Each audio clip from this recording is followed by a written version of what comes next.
আপনারা দেখছেন news now, খবরের নতুন ভাষা। কৈলাসহরের ধলিয়ারকান্দি এলাকায় গ্যাস সিলিন্ডার লিক হয়ে বিধান চৌধুরীর বাড়িতে ভয়াবহ অগ্নিকাণ্ড। বুধবার রাত 9:30 নাগাদ গৌরনগর আরডি ব্লকের 5 নম্বর ওয়ার্ডে এই ঘটনায় আতঙ্ক ছড়িয়ে পড়ে। খবর পেয়ে দ্রুত ঘটনাস্থলে পৌঁছে আগুন নিয়ন্ত্রণে আনে দমকল বাহিনী।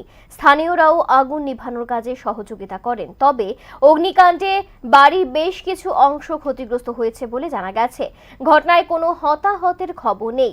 গ্যাস সিলিন্ডার লিক থেকেই আগুনের সূত্রপাত কিনা তা তদন্তের পরই নিশ্চিত হবে।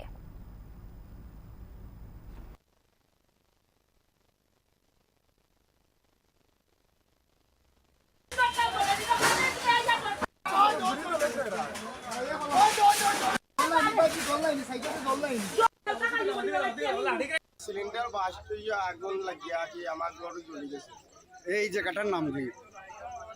ওইখান দইলাকান থেকে কত নম্বর ওয়ার্ড? 4 নম্বর ওয়ার্ড। যার ঘর জ্বলছে তার নাম কি? নমিতা দাস। মানে ক্ষয়ক্ষতির পরিমাণ কি পরিমাণ হয়েছে? প্রচুর হয়েছে ভাই, এখনো আইডিয়া করা যায় না। আইটা করা যায়। আচ্ছা, এরপরে আগুনটা নিয়ন্ত্রণে কিভাবে আইছে? ফায়ার সার্ভিস আইয়া নিবে। ফায়ার সার্ভিস হিয়ারিং হয়েছে, এলাকাবাসী সাহায্য করছে। কি বলবেন?